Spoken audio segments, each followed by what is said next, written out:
Hey everybody, Puzzle Max here, and today we're going to be taking a look at a solve on the standard Crazy 3x3. This is kind of the precursor to the Crazy Planet series, but on this one, instead of having some of the faces where this inner circle rotates when you do a turn of the face, all of these faces have what are called zero faces, where that inner circle stays put and just the outside parts rotate around it. All six faces have that same mechanism.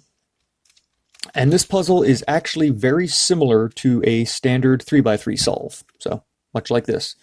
So I'm going to do a comparison solve kind of thing. I'm going to scramble both of these and going to do a solve of the 3x3 using a pretty basic beginner's method type thing. And then do a solve of this to kind of compare the techniques you can use and some of the things that you have to do differently when approaching this puzzle. Again, all of these faces are zero faces, and it's a really fun solve, and it's going to be a good precursor to me showing you how to solve all of the Crazy Planet series puzzles. So hang tight, let me get these scrambled, and I'll be back in a second. All right, both of these are scrambled up, ready to go. It might be hard to believe at first glance, but I used the exact same scramble on both of these puzzles. So if you notice, these pieces here are the same as the outside pieces on the Crazy puzzle here. So the outside yellow, red, green corner is the same as this regular corner. The outside edge here, the red and yellow, is the same as this, and so on and so forth. That does kind of play a part in this, but it's not a huge thing to keep track of. So the first thing I'm going to do is just solve the 3x3 with a pretty basic beginner's method that I like to use, and then approach this with kind of the same techniques, but some things will be different. So the first thing I'm going to do here is just solve my white cross. So this red and white already connected, I can do that. This orange and white, put that attached to the orange center, bring that down. The green and white, good to go. And the blue and white, let's bring that up. So now I've got my white cross down on the bottom. Next up, I'm going to do some pretty basic F2L type techniques where I'm just going to pair up the white corners with the edges of this equator and put those into place. So this blue and orange and this blue, orange, and white corner need to be paired up together properly. So I'm going to get that corner out of the way, bring this back up. And now I can bring this here. When I do a front turn, it's going to pair up that corner and that edge, and I can put those into place and bring it back down, just like that. I imagine if you're looking at solving these crazy puzzles that you already know how to solve a standard 3x3, so this is more for just something for me to reference back to. Let's see, this green and red. I can get this green and red and white corner out of the way, bring this edge around, and pair those up. So now that's ready to go. Just bring them over here. I can put them into place. And lastly, the blue and red edge. I need to pair that up with the blue, red, and white corner. And same as I did before, just pair those up like that, bring them over, and put them into place. So now the first two layers of this puzzle are completely done. Next up, I'm just going to finish the yellow cross on top. There's a couple of different situations here, but the main thing you want to do is just put one of these in and replace it so you can fix your F2L. So I'm just going to fix this green and yellow, replace it with the red and yellow, get that back down to here, fixing that, and then put this back over to fix that, and then put that edge back into place. From here, you have a couple of possible scenarios. I've got two of these edges in place, two that aren't in place. So if I just turn this off one direction, now I have one edge in place and three that need to cycle. So if I just do a regular soon move here, so right, up, right inverse, up, right, up, right inverse, puts all of those edges where they belong. Now the corners, I just I have one that's in place and three that need to cycle here. I'm just going to use a regular corner piece series to move those around. This is going to be a left-handed one because I need to get this green, red, and yellow back here. So I'm just going to do left inverse, up, right, up inverse, left, up, right inverse, and then fix that with up inverse. So now everybody's back where they belong. And here I've got two corners that need to rotate. This one here is in place, but it needs to rotate clockwise. This one is in the place it belongs, and it needs to rotate counterclockwise. There's two algorithms you can use here. One is going to rotate this one in the front clockwise, and it's going to rotate this one in the back left counterclockwise. The other one I'll show in a second. It's just going to do the exact opposite, and it's going to rotate this one counterclockwise and this one clockwise. So this one is the left-handed version of this algorithm, where I'm going to do left inverse, up, up, left, left inverse, up, left, and then do that on the right-hand side. So right, up, right inverse, right, up inverse, right inverse. It rotated those. Same thing, but if I want to do it the opposite direction, I do basically a soon and then a left-hand soon. And it's going to rotate this one clockwise, counterclockwise, and this one clockwise. So right, up, right inverse, up, right, up, right inverse, and then left inverse, up, left, up, inverse, both of those, left inverse, up, left. And it just rotates both of those corners the same way. So it's just some basic variations of moves you can use and techniques you can use to approach a 3x3 solve. So how can I use those same kind of thoughts and techniques to solve this? Well, first thing you're going to notice is that these inside pieces don't look like you can solve them with just turns of each face. So if I approach this the exact same way that I did the other one, it would solve the outside edge pieces and the outside corners, but I would still have a mess in here because these edges wouldn't have been put in place yet. Because there are no 1 faces on this puzzle, all of the faces are 0 faces, doing turns on any face only affects the 4 inside edge pieces surrounding that face. So if I turn this top face, these inside edge pieces move. Nothing in here moves. So on this puzzle, that means that these pieces, even though they look all mixed up and screwed up, they never actually change orbit. These inside edges are always going to be in the same place on the puzzle in order to put them back, the same orbit on the puzzle. Which means if I just turn this blue face, for example, eventually all of those 4 edges that surround it will line up with the centers that they're supposed to. And that works for every face on this puzzle. So if, let's say with this blue one, if I want to finish that, if I just do a right inverse here, now the blues line up there. I've got this complete white cross, and because of the way the faces work, I know that I've also got a complete yellow cross. So all I've got left to fix are these edges surrounding this line in the middle that I've got here. And that's just the same. I just turn the yellow face and the white face to build those. So now I've got the inside edge cross complete on all of these faces.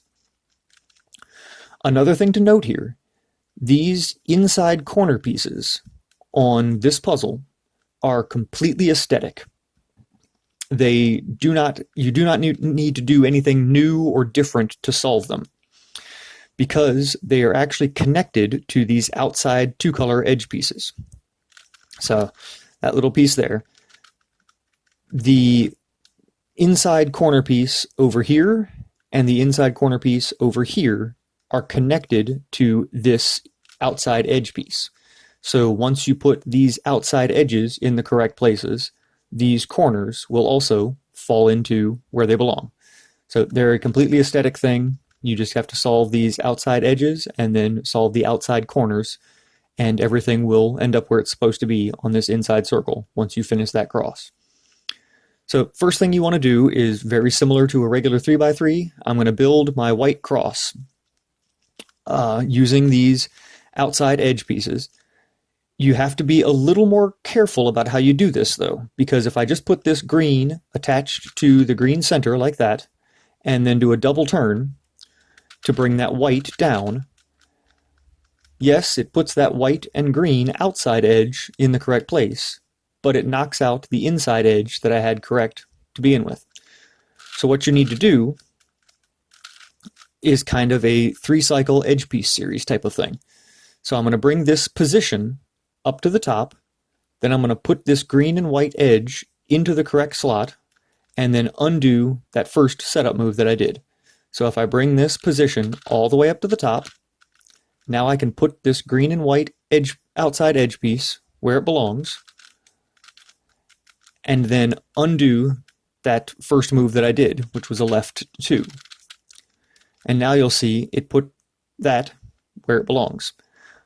You might think, well, you messed up some of the stuff on this top layer, but because of what I showed to begin with, these aren't, you can't move these. They're always in the right orbit. So if I just undo the turn that I did there, it'll put all of those back where they belong. So same thing for everybody else on the puzzle. I've got another one here, this blue one, blue and white outside edge needs to go down here.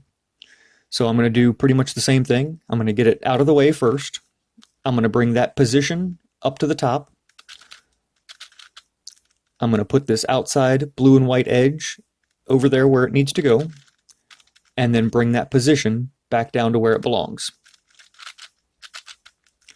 So now the outside blue and white edge is in the right place. Here's another good one. This red and white outside edge needs to go down here. Normally on a 3x3 you would just turn it down like that and have it in place. But I can't do that here. I need to bring this position up here so I can put this into that slot and then bring it back down. Since I haven't fixed anything on this top face yet, I'm just going to move this out of the way. So down, and then I'm going to bring this position up to that slot, and then undo that with a bring this back up, and then turn this back down. Haven't messed up the blue or the green, but now this red and white outside edge is where it belongs. So the orange and white, let's see, where is that hiding? It's up here at the top, very similar to the first two that I did. Bring that position around, put that in, and then undo it. And now my white cross is complete. Both the inside edges and the outside edges are all where they belong. One thing you might see a bit more often is, say you have this orange and white outside edge on the top face, but the orange is facing up, not the white. So I can't just bring this around and then put this into that slot, because the orange will be facing the white and the white will be facing the orange. So not the direction it needs to go. So instead of doing it that way, I'm going to use a pretty similar technique to what I did for one of these. I'm going to bring this position up to here and then bring this down to line up with the orange. So if I bring this up, bring this down to match up with the orange and the white, and then undo both of those moves. So bring that down and bring this back up. It keeps the orange, keeps everything down here that was done, and it puts that orange and white in the correct slot. Now the really cool part of this, from here on out, because you fixed these correctly, as long as you don't do any moves that take these white outside edges completely out of their position, you can put the rest of the outside edges and the corners in place for the first two layers, just like you would on a normal solve. So let's say, for example, I have this orange and green here. That needs to go into this position. So let's find the orange and green and white corner, which is here, and get it up to the top face. So I'm just going to move this out of the way, bring this up to the top, get it out of the way, and then undo this move so that I keep my white cross complete down at the bottom. Now I'm going to pair up the orange and green with the orange and green edge here.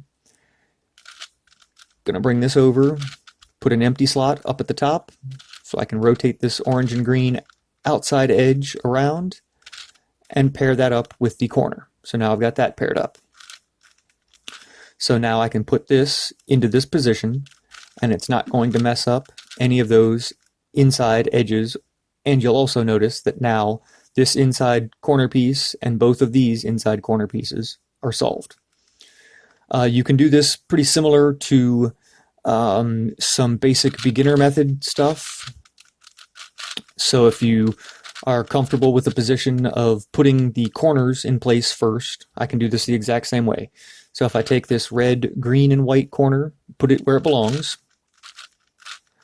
and then find my red and green outside edge, let's bring that around here, And then I want to use a beginner's method technique for putting this outside edge into this position.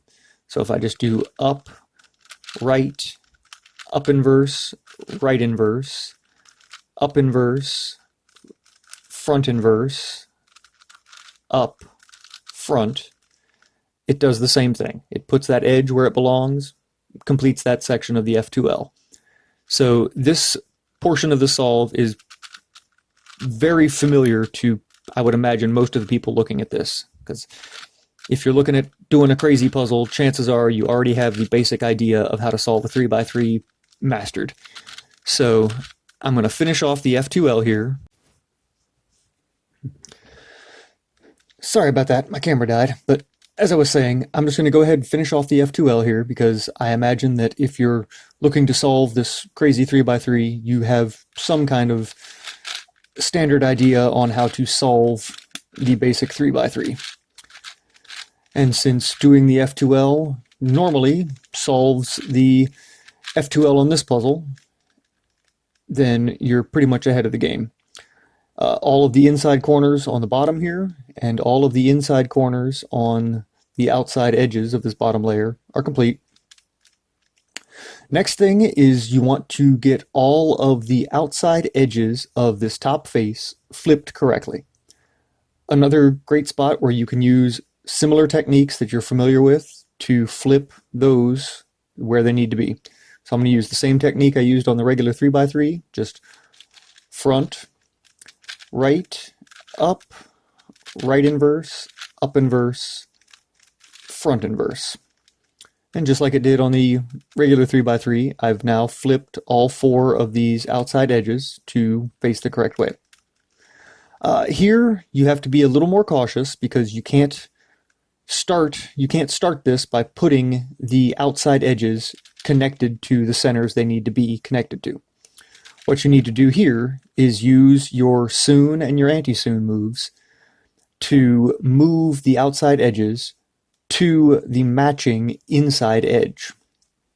So for example here, this blue and yellow outside edge needs to go over to here to match up with this blue.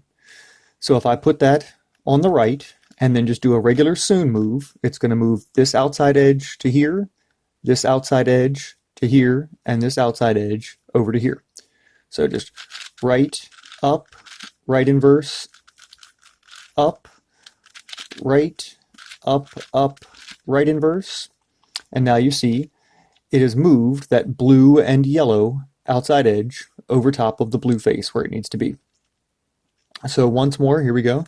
I've got three more edges that need to be cycled. So this orange, yellow red, and yellow green all need to go. So for this one, this green needs to go back here. So a left hand soon is going to move those around. So left inverse, up inverse, left, up inverse, left inverse, up, and left. Moved all those around.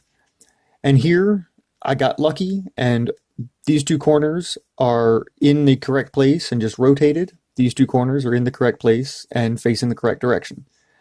You can use a standard corner piece series in this situation as well, though. It's going to do the same thing it does on a 3x3, only it's going to move just the outside edges, now that you have outside corners, rather.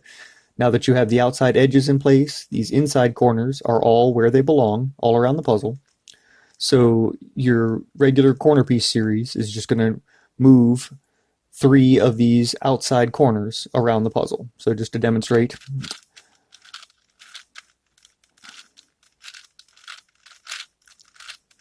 and now you see this moved over to here, this one moved across to here, and this one moved down to here. So it works the exact same way. You can undo that and puts everybody back. And the exact same two algorithms that I used on the regular 3x3 to rotate these two corners on the left-hand side works on this one just as well. So because this one needs to rotate clockwise and this one needs to rotate counterclockwise, if I do the left-handed version of this algorithm, it'll rotate both of those outside corners and everything will be ready to go. So left inverse, up, left, up, left inverse, up, left, and then right, up, right inverse, right, up inverse, right inverse. And everything is where it should be. So, like I said, I'm glad I did these side by side just to show you how similar they actually are when it comes to solving. But they're this crazy 3x3 series is a ton of fun. They're quickly becoming some of my favorite puzzles. And hopefully in the next week or so, I'll be able to have all of the crazy 3x3 planet series up as well. So, hope you enjoyed and happy solving.